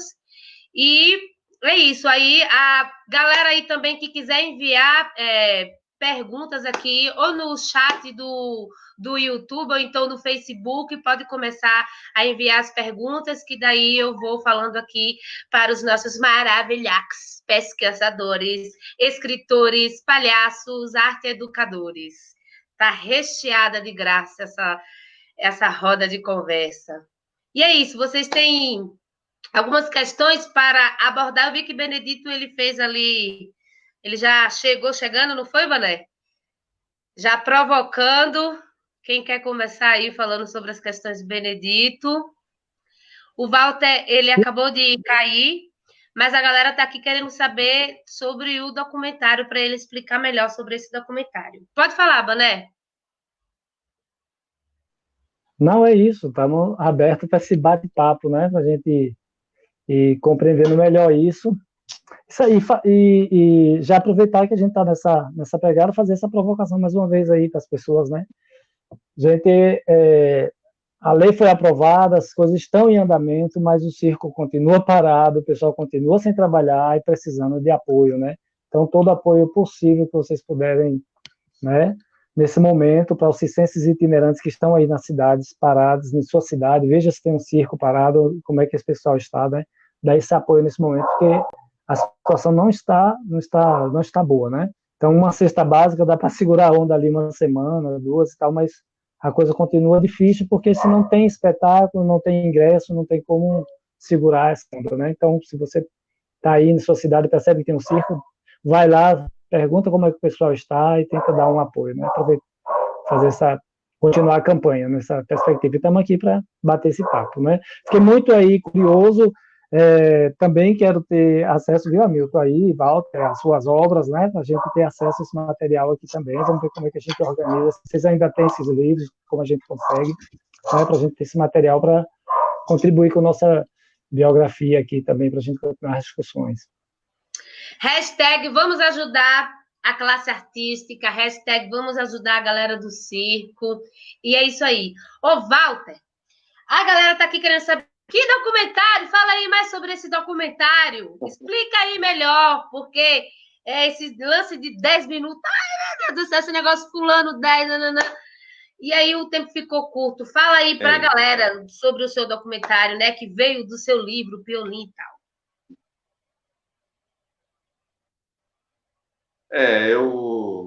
Na época eu me inscrevi no Prêmio Carequinha da Funarte de pesquisa do circo, e aí eu consegui, foi contemplado, e aí eu consegui produzir esse documentário, que tem o mesmo nome do livro, Piolim, o Corpo e a Alma do Circo, em que eu vou entrevistar algumas pessoas que viram Piolim. Essa era a grande questão, né? Ninguém entende Piolim sem ter visto Piolim, já dizia lá uma crônica antiga que abre, inclusive, a crônica Tamaoki, lendo essa crônica, né? Entrevistei várias pessoas, o Mário Bolognese, que é um professor lá da Unesp, que também participou da minha banca e que para minha surpresa, ele tinha visto Piolim. Uma amiga, a mãe de uma amiga aí de Mogi das Cruzes, que namorou o filho do Piolim. Eu a conhecia há tanto tempo e não sabia dessa particularidade. Ela contou essa história lá no documentário. Então, esse documentário ele está franqueado, ele está disponível lá no YouTube, né? Tem 1 hora de duração. É só procurar lá por Piolinho, Corpo e Alma do Circo. Tem alguns depoimentos do Chuchu, que foi o último parceiro do Piolim, né? Tem o seu Arthur, que também era um habitué lá nas sessões do Circo Piolim. Alguns achados lá, e dá para conhecer um pouquinho da história e da importância desse palhaço aí no cenário circense e também, ouso dizer, teatral brasileiro. Lembrando, galera, que aí no Facebook eu compartilhei o link do documentário Piolim. E é isso. Então, quem quiser, chega aí no Facebook e tá lindo. Tá uma graça esse documentário. Tá muito massa mesmo. Reginaldo Carvalho, semana passada, na Roda de Palhaçaria Feminina... Já viu? Na Roda de Palhaçaria Feminina... Sim. Nós, especificamente, a palhaça Panqueca, ela é de Belo Horizonte, se eu não me engano, e está morando aqui em São Paulo. Ela falou sobre os melodramas, e ela falou sobre essa questão do quanto é legal o melodrama para a arte da palhaçaria. Eu também acho, eu adoro os melodramas. Nós somos as garotas do rádio, vivemos a vida cantando. Muito legal. Eu conheci o melodrama com a pesquisa de Régia. Aliás, muita coisa que eu conheço é através dos meus amigos arte-educadores, professores universitários, Reginaldo, Benedito Oliveira, a minha amiga Bruna Mota Pomponé, Yara Pérez, minha amiga maravilhosa também, Yara, Isabel Dantas, Cláudio, uma galera, gente. No Sertão Baiano, nós temos uma galera muito massa mesmo, né? Nós temos inteligência e cultura, nós não só somos bunda, né, gente? Vamos lá. Ô, Regi, fala aqui pra gente um pouquinho sobre os melodramas e o circo, assim, para essa galera que tá chegando agora. E o quanto o melodrama é importante, assim, para as artes circenses, porque eu acho que tudo começou lá, né? O divertimento antes era o circo-teatro que chegava nas cidades através do circo, né? É a comunicação, a novela. Desculpa, Thaisa, você entrou num tema muito complexo. Mas antes, deixa assim, por favor. Deixa aí claro sobre o nosso documentário diga. Zé da Almerinda, tá? Lembra do nosso documentário Zé da Almerinda. Estamos chegando aí em dezembro. Você entrou num assunto muito complexo. O Walter, que também é estudioso de melodrama, sabe disso. Thaisa, se você puder deixar com todos, eu agradeço. O melodrama é um tema muito complexo. Primeiro, como a contemporaneidade lida com o melodrama, né? Porque se, por um lado, dado a questão anacrônica da presença de um gênero que tem o seu surgimento num contexto muito específico, onde a lágrima tinha outro status, né? O acesso ao teatro começa a se ampliar, pelo menos, né, naquela Paris do pós-revolução, enfim, era outra característica. Então, hoje a gente pode ler o melodrama com os códigos da atualidade como algo engraçado, né? Mas para aquelas pessoas que viram o nascimento do melodrama, ou mesmo para os nossos pais e avós, que fizeram ou assistiram a melodramas de circo, eles não riam dos melodramas, eles choravam. Tem até um episódio muito emblemático que aparece no meu livro, que é um homem que é retirado pela polícia do circo porque ele ri na cena final de um melodrama. Imagine o status da lágrima, né? No último quarto do século XX e no último quarto do século XIX e nas primeiras décadas do século XX, que faz com que uma pessoa seja retirada de um circo por força policial porque riu no final de um melodrama. Né? Isso está no meu livro. Ou seja, a leitura, né, que os artistas cômicos, os palhaços vão fazer, é uma leitura possível, né? Mas é importante entender que essa é uma leitura do nosso tempo, porque os códigos tanto os códigos dos modos de interpretar quanto da própria dramaturgia atendiam a características muito específicas. Então, essa é uma coisa, por exemplo, o Paulo Merizio, né, ele vai trabalhar com o modo melodramático de interpretar como uma maneira de formação do ator e da atriz na contemporaneidade, considerando o uso, a necessidade, ele vai tomar o conceito de fé cênica, para poder tratar a questão daquele texto que, para o nosso tempo, é absolutamente inverossímil, né? Então, por exemplo, quando você lê o trabalho do Antenor Pimenta, né, que a Daniele, muitos de nós, a maioria de nós conhece, a Daniele Pimenta faz lá já em Circo e Poesia, a vida de o autor de O Céu Uniu Dois Corações. Quer dizer, uma leitura de hoje pode parecer, mas como assim? Né? Só que eu tive a oportunidade de conversar com pessoas que assistiram E o Céu Uniu Dois Corações na Bahia, né, montagens baianas, ou em circos que passaram pela Bahia, e falam do estrondo emocional e como as pessoas, inclusive, se identificaram. O professor Raimundo Matos Leão, uma grande referência em pesquisa de história do teatro baiano, por exemplo, diz como a apreciação de uma montagem de O Céu Uniu Dois Corações em Serrinha, numa das cidades cortadas pela Estrada de Ferro São Francisco, o faz fascinado pelo mundo do teatro, né? Bom, então é isso. Então tem muitas... o papel político do melodrama, né? O melodrama tem um papel político. Por outro lado, né, ele foi considerado também um elemento para manobrar massas. Né? Por outro lado, ele problematizava questões daquela ordem, porque, na verdade, sobretudo o circo francês, ele era um cronista dos acontecimentos daquele país, né, durante praticamente toda a extensão do século XIX, né, mas principalmente na primeira metade do século XIX. Então, nós precisaríamos aí de uma live específica para poder aprofundar a questão do melodrama, porque são muitos os detalhes e muitas as particularidades que envolvem esse gênero, que, infelizmente, ainda é visto com muito preconceito. E a gente esquece que muito do que reside, né, na arte contemporânea, o Walter falou da questão do jornalismo, está muito forte ainda, mas também da comunicação de uma forma geral, mas da televisão, do cinema, foi do rádio, agora na internet, vários elementos do melodrama que estão postos, né? Bom, então, feita essa observação, eu gostaria de fazer um breve comentário sobre o trabalho do professor Benedito, que é um trabalho realmente extraordinário, e que é preciso, e eu sei que o Benedito tem isso, assim, que a gente tem a esperança freiriana, né? A esperança freiriana. Então, é acreditar que este é um ponto de mudança. Inclusive, esse projeto de extensão, quer dizer, esse assunto está sendo pautado. O curso de circo, ao chegar, né, com professores, estudantes, pesquisa, extensão, também vai ampliar o olhar da comunidade, das comunidades escolares, dos espaços não formais de educação.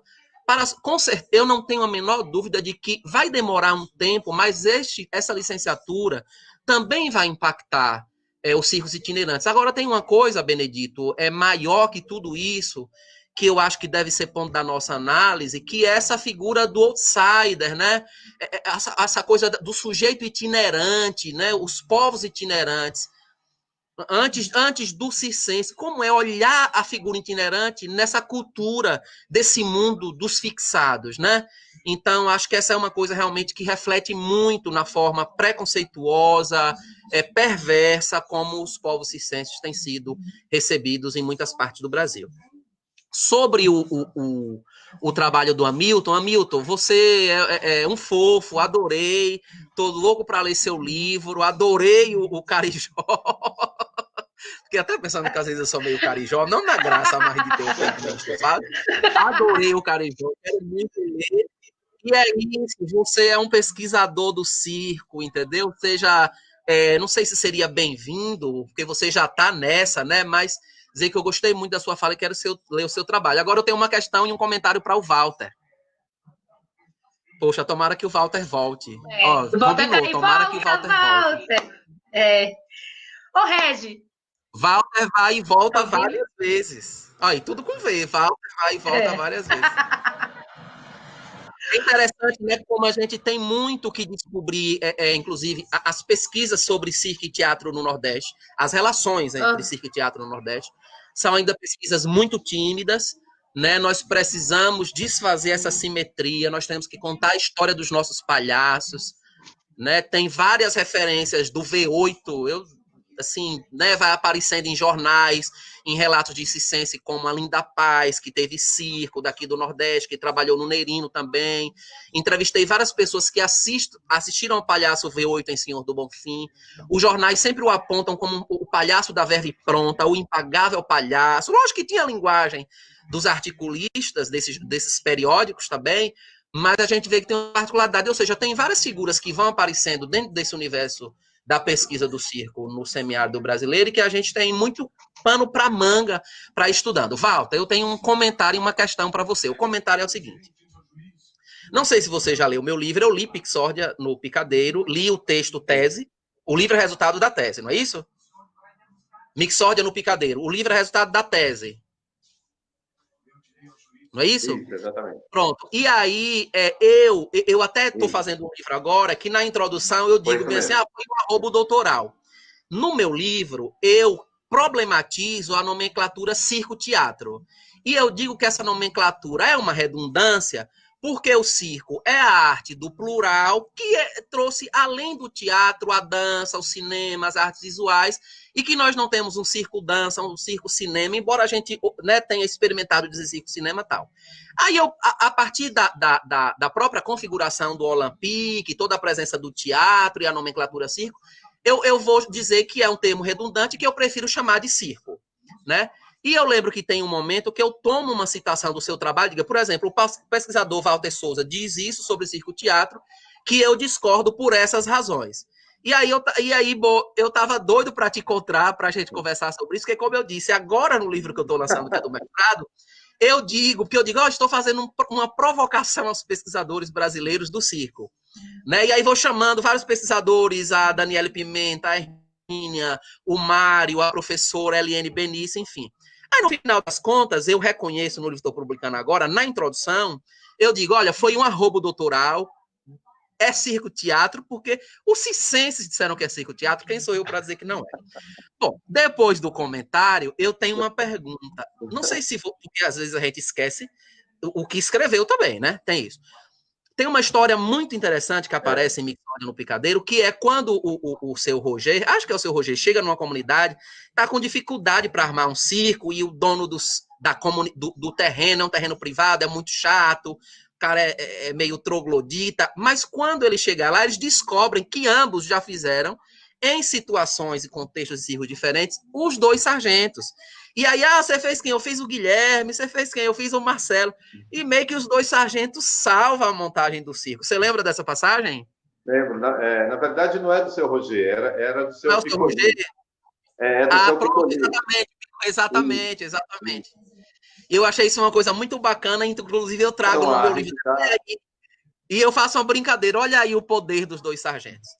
Mas, finalmente, eu queria que você fizesse uma fala sobre a questão do que você aborda, que eu acho muito interessante, sobre a questão da circularidade cultural, que você trouxe aqui. Quando você fala, por exemplo, lá do Piolim na Lua, você vai dizer, né, como aquele momento das pesquisas, né, de astronomia e como é que isso aporta no circo. Se você pudesse falar um pouquinho sobre essa questão de como você trata esse conceito da circularidade para analisar as faces de Piolim. Obrigado. Então, Reginaldo, o Piolim ele tem uma particularidade no tempo que ele mantém a tradição circense na sua montagem, na sua visão dramática do circo-teatro, ele também está muito atento àquilo que é contemporâneo, né? Então, ele está sempre trazendo para dentro daquilo que é tradicional o que é contemporâneo. Tanto que o título original lá da minha pesquisa é entre o contemporâneo e o grotesco, né? O grotesco é o humor que vem de 200 anos, e o contemporâneo é aquilo que ele incorpora a partir desse grotesco. E ele não perde essa visão da graça do grotesco na leitura do que está acontecendo na atualidade, né? Acho que isso que a gente sente a ponto, né? Então, o que acontece? Ao mesmo tempo em que ele se apropria daquilo que está acontecendo, ele dá uma leitura que traz essa tradição circense, ele não perde essa tradição. Então, ele consegue fazer, em física eles chamam de atratores, na teoria do caos eles chamam de atratores estranhos, né? São duas coisas que parecem antagônicas, mas que dialogam perfeitamente dentro do espetáculo do Piolim. Tanto a manutenção da tradição, quanto uma leitura do contemporâneo. Então, esse ponto, eu acho que é a excelência do palhaço, né? Ele conseguir fazer esse contraponto, a sua essência, ao mesmo tempo em que ele consegue fazer a leitura daquilo que a gente está vivendo, seja qual for, né? Então, a questão da secularidade é justamente isso, você conseguir não perder esse arcabouço da onde você veio e, ao mesmo tempo, você fazer essa leitura do presente. Então, é uma coisa dificílima, são poucos artistas que conseguiram fazer isso. Piolim é um deles. Hoje a gente encontra alguns que conseguem fazer isso, mas a coisa se dilui muito dentro dessa fragmentação, né, do que a gente vê hoje, da própria leitura do que é o circo, o teatro, do que é a graça do circo, né? Acaba se diluindo muito naquilo que a gente está vivendo hoje, porque existem outras linguagens que também estão comunicando, mas o circo também fazia isso e não perdia a sua modernidade, seja lá o que for. Na verdade, é uma outra leitura, né, desse material que a gente dispõe hoje aí para poder trabalhar, né? Principalmente o circense, né? Que além de tudo tem que concorrer com tudo e com todos, né? Então é bem complicado. Mas no caso específico do Piolim, eu acho que essa singularidade está justamente nessa habilidade dele transitar entre o passado e o presente sem perder a sua essência e ao mesmo tempo sem perder a graça.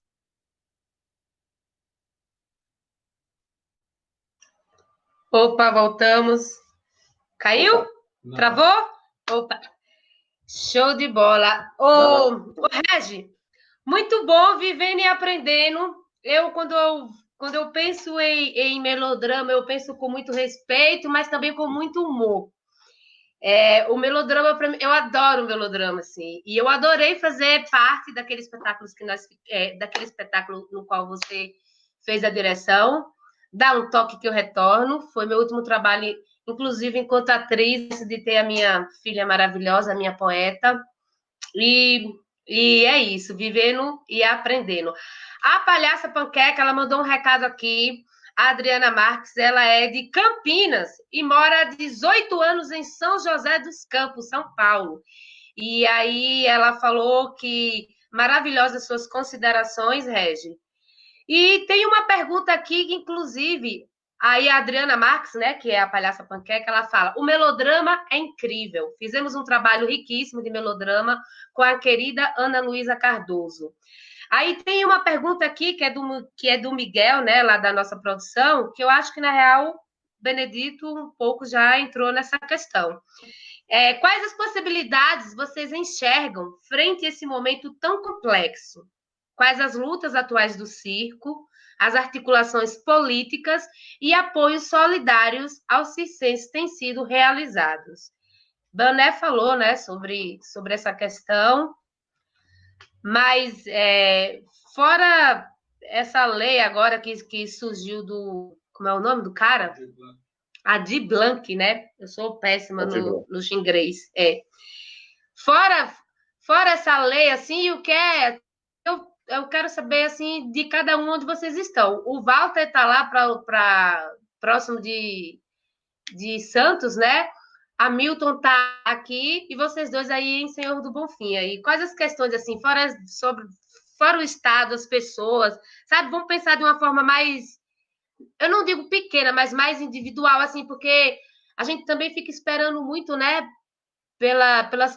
Pelo governo e tal, mas a gente também pode fazer muita coisa, a gente remove montanhas, né? Porque nós somos o povo, nós somos maior do que essa galera que está em cima. Se a gente sabe dessa verdade, a gente faz melhor que eles, inclusive. E aí está aberto para quem quiser responder essa pergunta aí. Cri, cri, cri, cri, cri, cri, cri, cri. Ah, eu posso começar. Fala, meu filho. Já que eu Fala, disse, Reginaldo, meu filho. já que eu disse que eu estou me sentindo meio carijó, Vai, Carijó. olha, esse momento que o país tem atravessado, eu acho que ele se cruza muito com uma questão universal, planetária, o próprio coronavírus, né? E tudo que o universo tem mostrado para a gente sobre aquilo que a gente fez do planeta e aquilo que a gente faz da cultura, né? E essa cultura ela é dinâmica naturalmente. Então, nesse momento, eu tenho muito levando várias influências de formação, política, estética, que me acompanham desde os mais remotos tempos, as experiências da infância. De repente, foi esse momento do mundo e do Brasil que me permitiu, né, que me provocaram nessa situação. Então, eu estou muito atravessado pelas questões de negritude, né, me repensando como um homem preto, como um artista preto do sertão do Brasil. Como é que esta minha pretitude, né, ela esteve ou deixou de estar na arte que eu produzi? Que discursos foram esses produzidos por mim, inclusive na minha bibliografia crítica, né? Embora eu traga no meu livro, né, uma breve discussão sobre, ao falar de palhaços, uma breve discussão sobre o Benjamin e o Chocolat, que eu estava procurando o livro do Chocolat aqui, mas não sei se eu vou encontrar, que é um livro que eu tô terminando de ler e tal. Não o Chocolat brasileiro, né, mas o Chocolat cubano, que chega vai para a Espanha e depois para a França. Então, esse meu momento, Tatá, tem sido essa questão de pensar qual foi o papel do povo negro na configuração do espetáculo circense moderno, né? Porque a gente tem algumas histórias no campo dos espetáculos de feira, né? A gente tem a história da Sarah Bartman, né? A Vênus Preta. A gente tem várias experiências citadas a partir disso, no campo do palhaço, mais emblematicamente as histórias de Benjamin e as histórias de Chocolat. Então, o meu olhar agora é para olhar o negro na configuração do circo moderno. Quais foram esses atravessamentos? E é isso que me interessa, porque eu acho que é esse um momento que o Brasil está atravessando com relação a uma espécie de aprofundamento, né, do racismo, das violências oriundas do racismo, da invisibilização, da animalização do povo negro.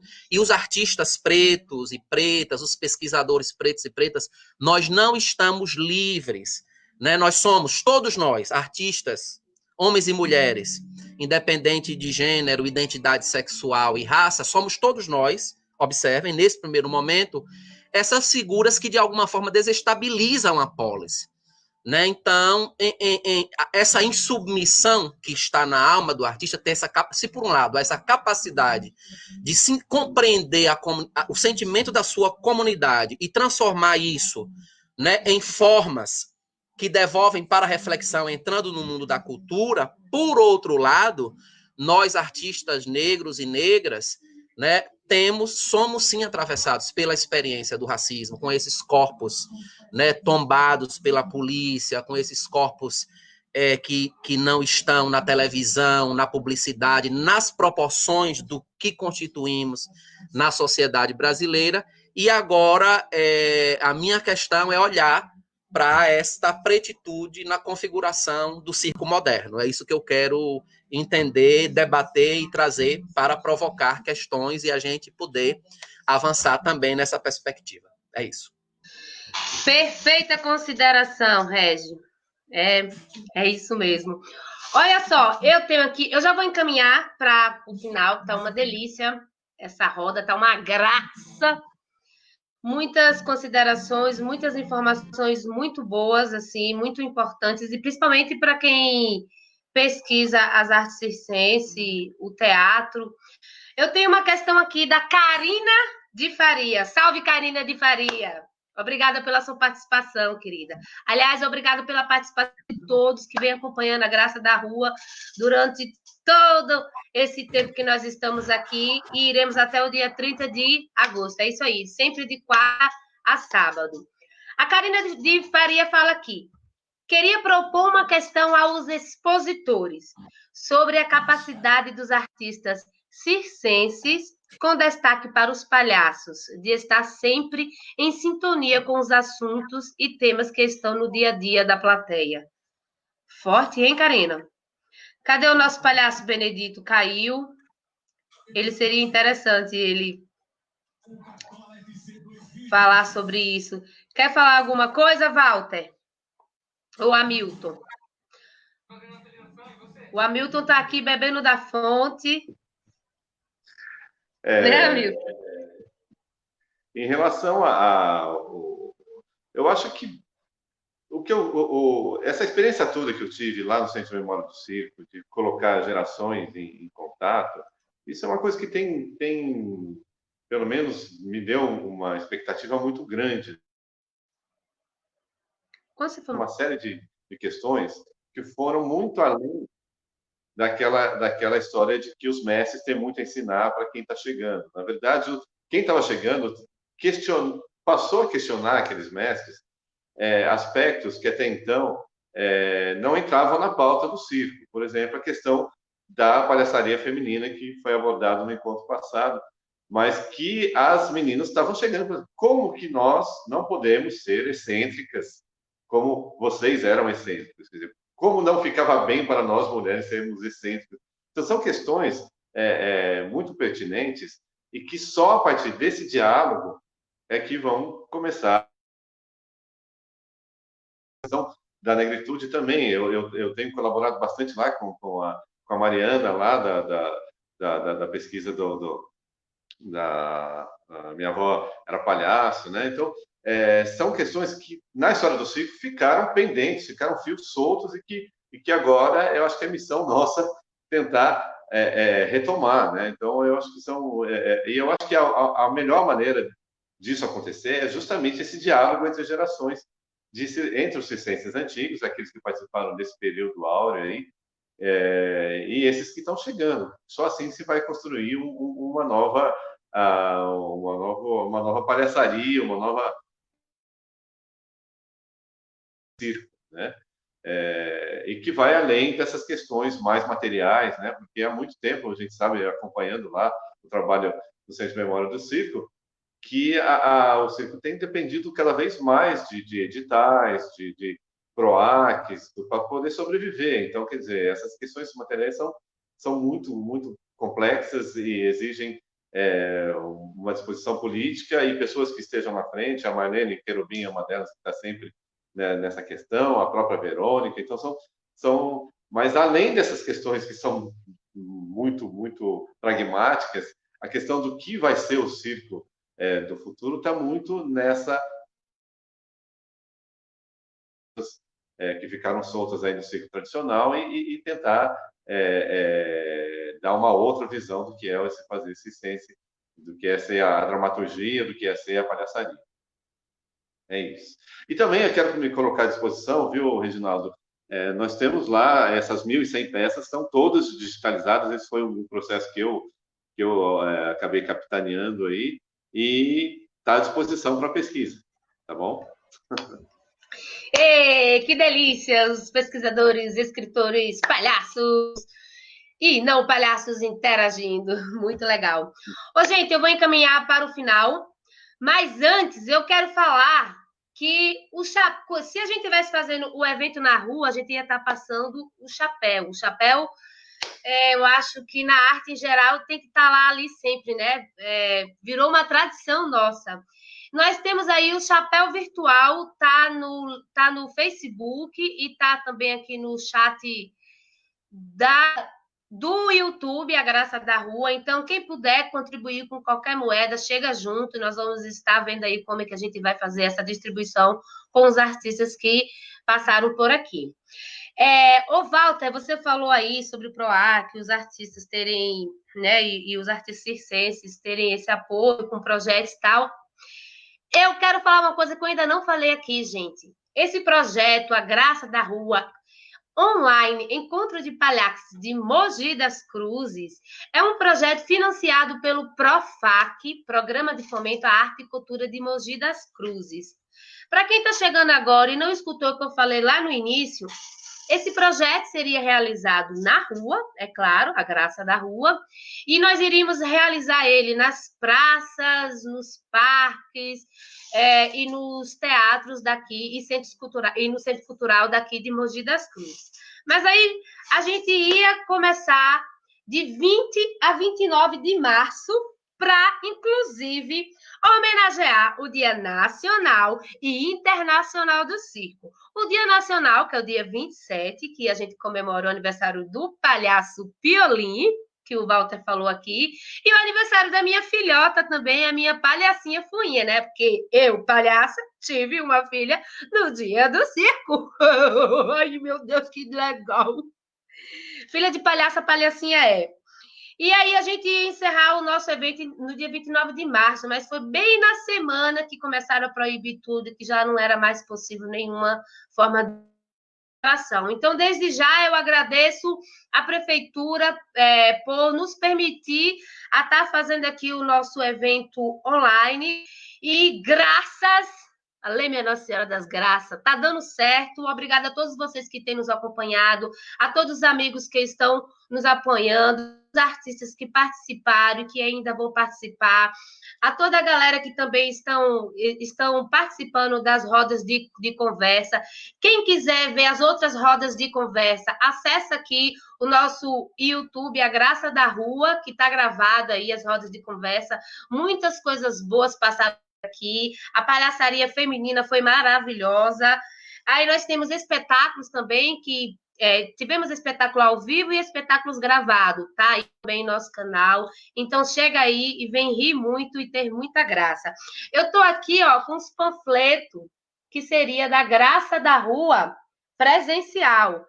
Quando os panfletos chegaram, nós não podemos mais sair distribuindo. E estava lindo. Agora, sim, vamos tirar proveito, não vamos só pensar do lado ruim. A questão presencial é melhor, né? Não vamos mentir, né? O contato é a melhor opção e vai sempre ser, pelo amor das deusas. Mas vamos tirar proveito, vamos pensar pelo lado positivo.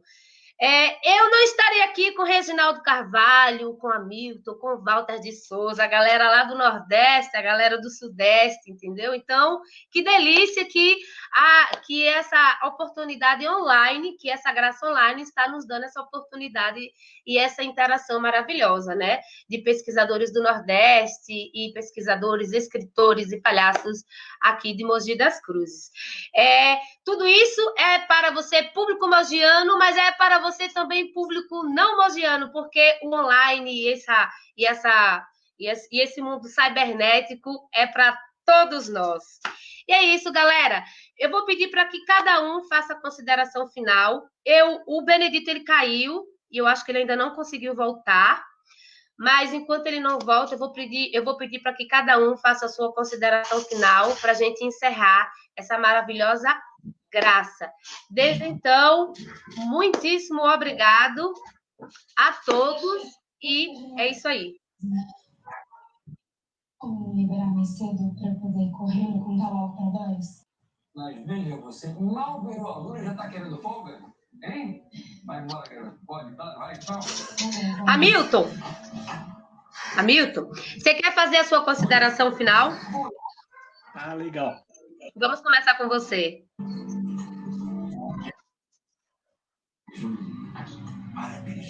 Obrigada, Boris.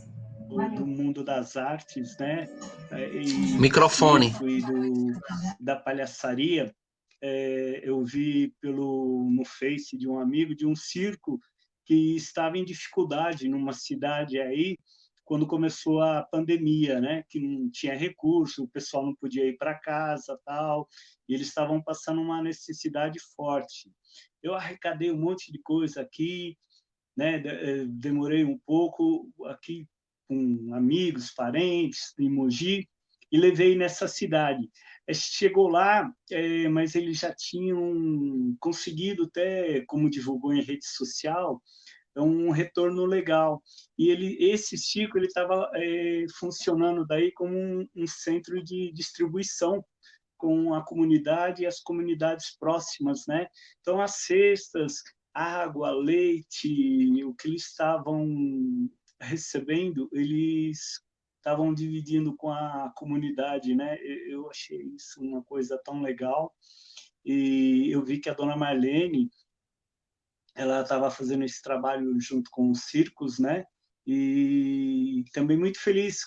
No meu livro, quem fez o prefácio do meu livro foi a dona Marlene. Aproveitar, falar da minha satisfação de ouvir aí o Reginaldo, o Benedito. Fiquei muito interessado em conhecer a obra de vocês. O professor Walter eu já tenho acompanhado aqui um tempo, e agradecer a Tatá também pela oportunidade. Gratidão a você, Hamilton.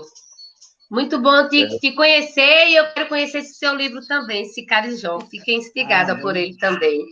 Benedito, meu filho, está machucado, você caiu. Caiu várias vezes, hein, Bané? Bané, nós estamos fazendo... Eu estava acompanhando lá no YouTube, mesmo assim, tentando retornar, mas essa coisa de, né, esse programa engancha e vai e volta, retorna. Isso, faz parte. Acompanhando as discussões, né? Faz parte, faz parte. A gente fala que se fosse presencialmente, as pessoas estariam passando, umas ficam, outras não, aqui umas caem, outras, né? Levantam. Enfim, outras levantam. Faz parte da vida, né, da vida itinerante, da vida circense, esse cair e levantar, né, cair do trapézio e levanta de novo. Eu só queria aproveitar, já que eu estou falando, e dar a resposta a Karina. Eu coloquei lá no YouTube, inclusive, né? Vai, pois dê, meu filho. Fez essa provocação, Karina. Eu disse assim, é difícil o palhaço fazer graça hoje ou fazer piada quando a piada já vem pronta, com o absurdo da vida contemporânea que a gente está tendo aí na política, onde os caras estão querendo roubar a cena o tempo todo, a gente não consegue mais nem fazer piada, porque eles trazem a piada pronta o tempo todo, e aí fica difícil fazer rir desse jeito, né, quando eles querem já assumir esse papel. A gente critica essa coisa da fazer propaganda, ou fazer protesto político com nariz de palhaço, eu tá me fazendo palhaço? Fazer palhaço seria uma coisa bem bacana, né? Só que eles estão querendo aproveitar e tomar esse lugar do palhaço para fazer uma graça que não nos faz rir. Então fica muito difícil fazer graça hoje diante do que a gente está vendo. Mas aí é isso, né? Quando o Regi fala da esperança freiriana, é aí onde mora a nossa possibilidade de transformação, que é acreditar que é possível fazer diferente, e essa diferença está na educação, né? E a educação sem a arte não é possível, porque só a partir do pensar artístico, desse sentir, desse se perceber enquanto humano produzindo, é que vai fazer com que a gente transforme esse lugar da educação. Então eu gostaria de, aproveitando esse momento, agradecer imensamente aí, Tatá, por possibilitar essa conversa, né? Se você tivesse aí só na Graça da Rua, como você disse, presencial, nós não estaríamos aí presentes, né, nesse momento aqui de discussão, não estaríamos aqui nessa roda de conversa, e você, com esse projeto, possibilitou que pesquisadores aí como Reginaldo Carvalho, como Hamilton, como o Walter, nós pudéssemos nos encontrar aqui, fazer esse bate-papo e trocar com tantas outras pessoas que estão aqui também presentes, seja pelo YouTube, pelo Facebook, estão aqui trocando com a gente, e a professora Eliette, que foi sua professora, Tatá, né, aqui também assistindo e fazendo uma figura maravilhosa aqui nos conhecendo. Maravilhosa, Eliette, eu te amo, saudades, desculpa, Bané. Como o mundo é pequeno, a gente vai sempre se encontrando e fazendo essas trocas, né? Então foi muito bom, e é isso, vamos cada vez mais nos fortalecer para discutir mais, né? E trazer a presença do circo para a educação e para as nossas vidas. Uma graça, não só na rua, como uma graça online, na internet aqui também. Online! Walter, quer fazer suas considerações finais, querido?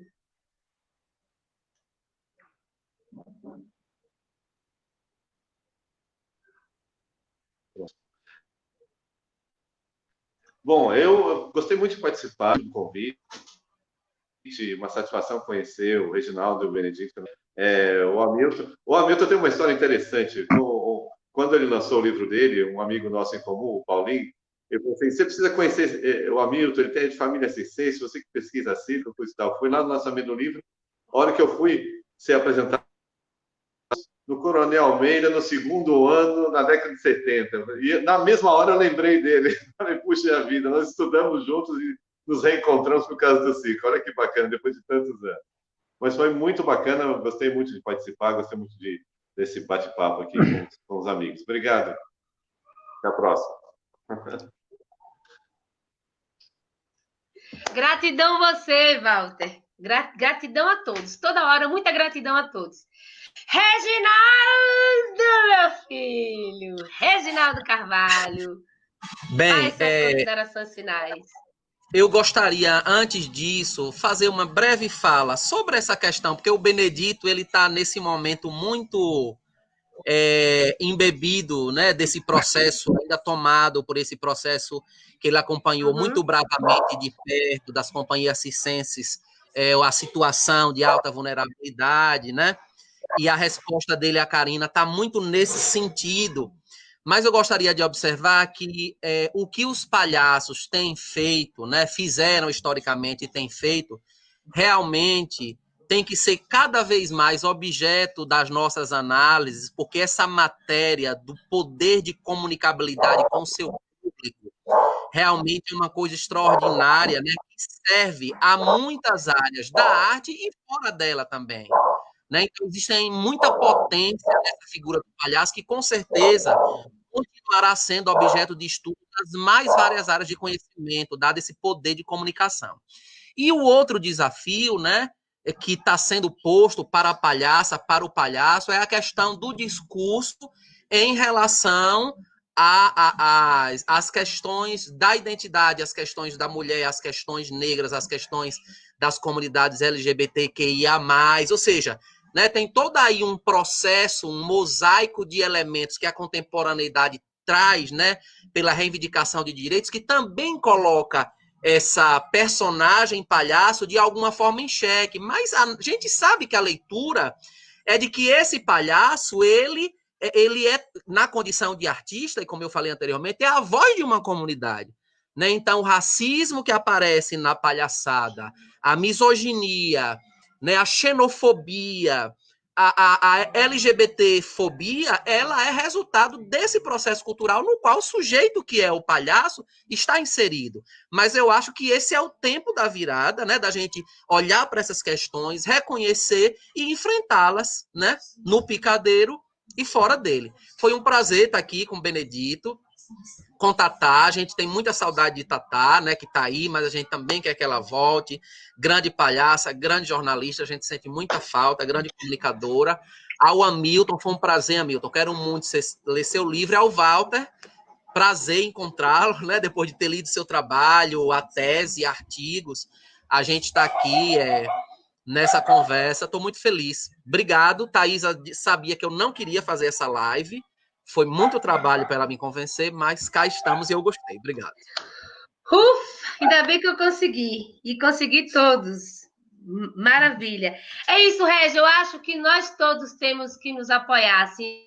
Essa é uma causa não só dos negros, né? Mas dos brancos também. Principalmente, na real, né? Então, não é só falar, resistência, você, povo negro, não. Vamos ser nós também, né? Vamos chegar e fortalecer todos nós, né? Vamos sair dessa divisão ridícula que se faz uma vida toda, misericórdia. Gente, é o seguinte, essa semana, para quem está nos assistindo aí, a semana continua, começou hoje com a roda de conversa maravilhosa. Amanhã nós temos live com artistas, com a trupe, deixa eu ver aqui, com a trupe de... Ai, calma aqui. Com a trupe de festim e a pesquisa cênica. Na sexta-feira, nós temos oficina, técnicas cômicas para o teatro. E sábado, encerrando a semana, nós temos o espetáculo Neurastenia. Então, cola aí na gente, que tá maravilhoso e tá com muita graça e riso o nosso evento. Mais uma vez, eu vou falar sobre o chapéu virtual, que está aí rolando na rede social, no Facebook, e aqui no link do YouTube. O chapéu virtual é sempre muito importante para todos nós. E eu acho que é isso, gente. Produção, falta mais alguma coisa a falar? No mais, gratidão a todos que ficaram até aqui, gratidão a todos vocês, pesquisadores, palhaços, não palhaços, escritores, e muita axé para todos nós. No mais, um cheiro, um beijo e um queijo. Alguém quer falar mais alguma coisa? Não, né? Benedito Oliveira, muito obrigada. Walter de Souza, Reginaldo Carvalho, Hamilton. Ops, eu quero falar alguma coisa, calma. Quero falar a vocês que em dezembro, né, Regi? No início de dezembro, estaremos lançando o documentário sobre a história de Zé da Almerinda, do Circo Teatro para o Quintal Teatro de Zé da Almerinda. Esse homem maravilhoso que faz parte das pesquisas de Reginaldo, que eu acho que o mundo todo precisa conhecer. Muito além do tempo dele. Roteiro e direção de Lúcia Diniz. Uhul! Quem é essa, meu Deus? Uhul! Ai, meu Deus, então vamos encerrar! Um beijo! Até mais, galera! Foi um prazer, viu? Uhul! Salve a graça da rua! Encontro de palhaços de Mogi das Cruzes para o mundo! Até mais, gratidão!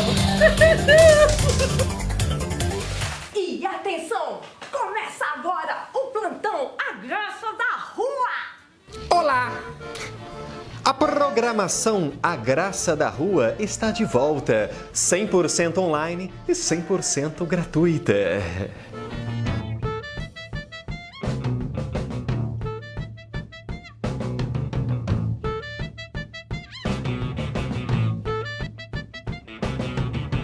A programação está toda concentrada no mês de agosto.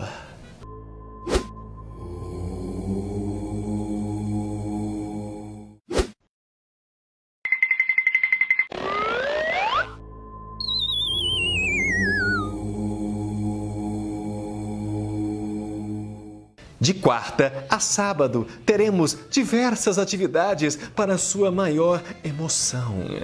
Mas que horas que é mesmo? Será tudo às 16 horas. Às quartas-feiras teremos rodas de conversa com temáticas consonantes à linguagem da palhaçaria. Mas que horas que é mesmo? Será às 16 horas. Às quintas-feiras teremos live com os artistas. Que horas que é mesmo? Sempre às 16 horas! Às sextas-feiras teremos oficinas de arte. E que horas que é mesmo? Às 16 horas! E aos sábados teremos espetáculos.